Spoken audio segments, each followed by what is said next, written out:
Questa è la barzelletta con la quale Giuseppe Castiglia ha cominciato a fare questo mestiere praticamente. È vero, no, è la barzelletta di quel rappresentante, sapete, rappresentante è uno che vive fuori, è uno che sta tutto il giorno in giro con la macchina, con la station wagon, o vestiteta, la cravattetta, magari che c'è cavolo con la cravatta, perché il rappresentante deve avere un abbigliamento ben preciso, un campionario, per cui insomma è uno che gira per tutta la Sicilia, è uno che non sta mai a casa. Mai fermo. Chi sto era maritato con una bella ragazza, immagina un po' Rosaria, no? Sì, perché no? Beda, neurinciola, petto palommino, va bene, ma noi la vediamo, non è che la devi descrivere, non è che non c'è, è qui, quindi noi la vediamo e sappiamo com'è. Petto palommino o petto che uno quando viene da mungillo, magari che non è tua moglie, anzi se non è tua moglie meglio ancora, quando uno mungi non si sa mai che può nascere. Va bene, d'accordo. Lui geloso, perché era molto geloso di questa bella moglie, lasciandola sempre a casa, aveva questo dubbio, questo vermo che ci picciava ci rivedo, no? Dice, ma chi sta a casa sola, che fa? Quando io sogno fuori Catania, chi sta a fa venire a casa?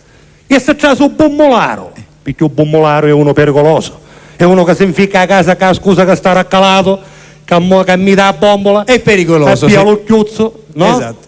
E poi se ne esce, dove va? Per cui gelosissimo, un collega ci sente bene, c'è un posto dove possono risolvere il tuo problema, è un posto dove vendono cani di un'intelligenza spaventosa, c'è cani che parlano, dice come parlano? Sì, dice cani che parlano, dice ma che stai dicendo? Dice veramente qua c'è il bigliettino, vacci, informati, guarda che è comodo quello. Effettivamente questo va in questo posto, anziché parlare il cane, diciamo che era talmente intelligente che rispondeva alle domande. Tu ci facevi una domanda, io per rispondere sì abbaiava 2 volte, 2, per rispondere no, come faccio cane? Sei bravissimo, volevo dire questo. Sei perfetto nel ruolo del cane. Perché ho fatto il cane una vita e quindi giustamente. Quindi sei esperto. Sono abbastanza esperto. Diciamo che hai imparato, dalla strada, dalla vita di tutti i giorni. Bene. Se non che chi sto contento s'accatta questo cane perché era giusto che ormai se lo comprasse. Su picchia, su porta a casa, gli compra un telefono di quelli col viva voce. C'è stampavo al posto del tasto dove c'è il telefono, io ci stampavo l'osso in modo che il cane capeva che quando suonava il telefono aveva a mungere con la zampetta quel tasto, così potevano comunicare quando lui era fuori, no? Effettivamente contento di questo, nonno mentre che era in giro, Sicilia, telefona a casa, ci vedremo che sta facendo mia moglie, no? Appena il cane sente il telefono suonare, parte, acchiana sopra il tavolo, mungi questo bottone e lui, pronto? Chi sei, Fido? Io cane, sì. Cioè sì. Se ci ricevano casomai aveva sbagliato il numero, capisci? Per quando era bestia io sto. Chi sei, Fido? Si sente Fido? Mia moglie che è a casa? Perfetto. È uscita oggi? Ottimo. È da sola? No? E qui c'è mesogero? Mesogera? Mia cognata? No. Ma che c'è mio cognato Concetto? Io qui c'ho volta no. Senta una cosa, Fido, ma per caso che sono in cucina, si stanno pigliando un caffè? Ci forse un balcone si fumano una sigaretta? Un salotto? Ma che sono, una stanzeletto? Una stanzeletto? E che stanno facendo? E questa era la prima. Però, è vero. Però è colpa di questo signore che aveva addestrato il cane. Vabbè, comunque. Questa è stata la prima barzelletta, l'abbiamo voluta riproporre perché così ci siamo ritrovati, così ci siamo conosciuti, così lui ha conquistato il pubblico. Che c'è? Chi c'è? In prima fila? Una divisa. Lo so, comandante qui dei carabinieri. Comandante, io sto raccontando barzellette, lei sa che racconto anche quelle sui carabinieri ogni tanto. Ce l'ha con me, Sicuro? Posso raccontare barzellette sui carabinieri? Una sola e poi ti diamo il premio. No, casomai dico, a voi ve la spiego dopo, non è quello. No, è la battuta che faccio sempre al maresciallo ogni volta che ci vediamo. Ma poi io dico sempre una cosa in tutte le piazze e anche in televisione. Le prime persone che raccontano, soprattutto a Giuseppe, ma anche a me, le barzellette sui carabinieri sono proprio carabinieri. Anzi, ogni tanto qualcuno mi ferma per strada e me le racconta, facendomi magari scandare, perché quando tu spunta una paletta e ti fermano con la macchina, tu dici a casa e poi invece poi ti contano una barzelletta perché ti riconoscono e la cosa fa piacere. Ce n'è una in particolare, pensa che è una barzelletta questa surreale, futuristica. Facciamo finta che siamo nel 2030.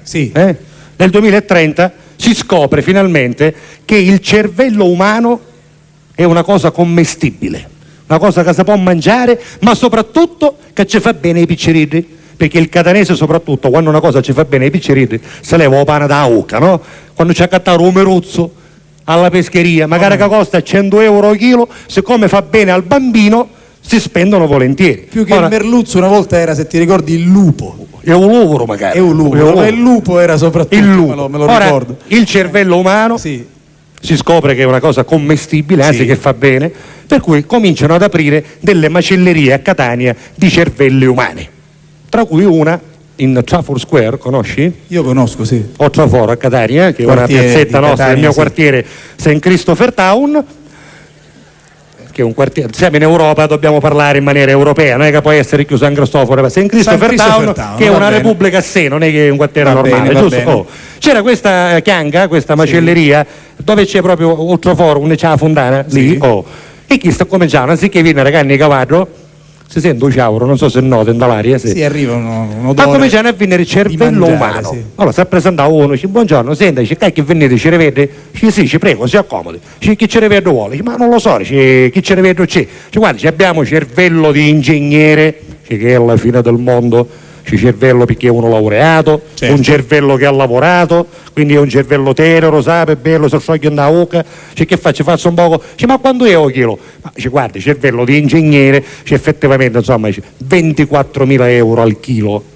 Un po' assai, mietta, un po' assai. Non potevo fare un po' più picca. Certo, ci con piacere. Ci possiamo andare a un cervello di diplomato, che anziché essere un po' più lavorato come quello laureato, c'è un po' più d'oro, si può fare meglio a Broro, si può usare per la pizzaiola che è buono, che non è male, e poi insomma c'è un cervello del ragioniere, di perito, di geometra, viene sulle 15.000 euro al chilo.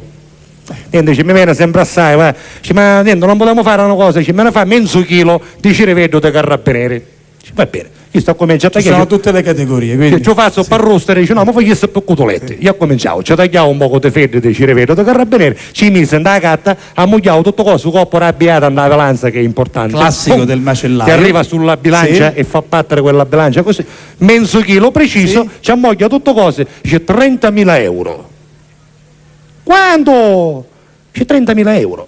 Ma come c'è 30.000 euro? Perciò ingegnere laureato 24.000 euro al chilo, e un geometra 15.000 euro al chilo, e mezzo chilo di carabinieri 30.000 euro, a 60.000 euro al chilo. Senta, c'è amico bello, ma lei lo sa quando carabinieri ci vuole un pinchili di cireveddo.